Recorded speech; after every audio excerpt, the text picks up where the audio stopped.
for it. Right. So obviously we have a pandemic, and it's a bad one. By the way, there's a study from the it's an economic paper, but the lead author was with the Federal Reserve Bank of San Francisco, but a couple of academic colleagues, collaborators, and I think they were from the University of California, but they did a time series, a 650-year time series. That's my kind of time series. I always criticize people saying, here's my time series. Yeah, it's 6 months or 1 year. That's garbage. So they go back 650 years to the Black Death, and so they looked at every pandemic since 1350, the way it is on the streets. So the lockdown will, as I say, one of the greatest blunders in history. Doesn't stop the spread of the disease. I reached that conclusion 7 months ago, but the evidence is in. It's very clear. That's what this Great Barrington Declaration is all about. But it does destroy the economy, and that's what we've done. And when we get, and we'll get into this, but you're talking like when you go, like you always do, 20, 30, 40 years. The only other person that I think that does that adequately and succinctly with historical fact as opposed to opinion is Neil Howe, for example, and uses demography as his anchor. But like you said, a time series at 650 years old is quite valuable. Thank you for starting with that. Because the struggle that I think a lot of people have, and I hope not to have it, I mean, there's a cyclical...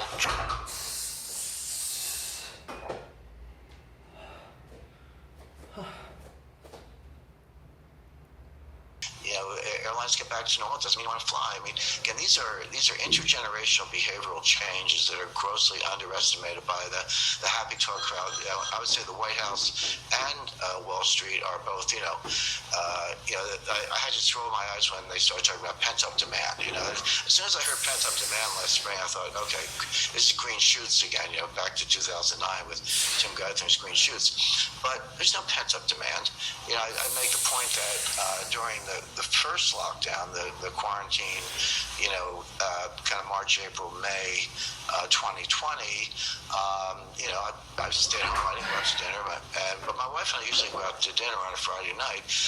Well, the restaurants didn't reopen until June, but we didn't go out March, April. I've been saying since the beginning of time that this doesn't end here. This experiment is going to go right to where it goes.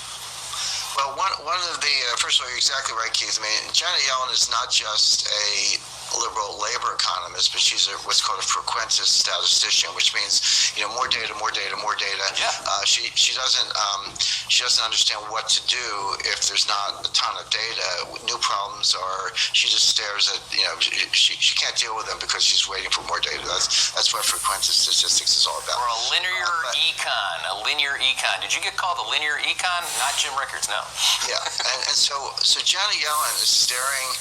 All she does all day is stare at the Phillips curve. And of course, the Phillips curve is a flat line. I was very good at geometry, but I never remember a curve that was a straight line. I thought curves were supposed to be curved. But so she's staring at a flat Phillips curve, saying, "Here comes the inflation any day." She doesn't understand. She doesn't understand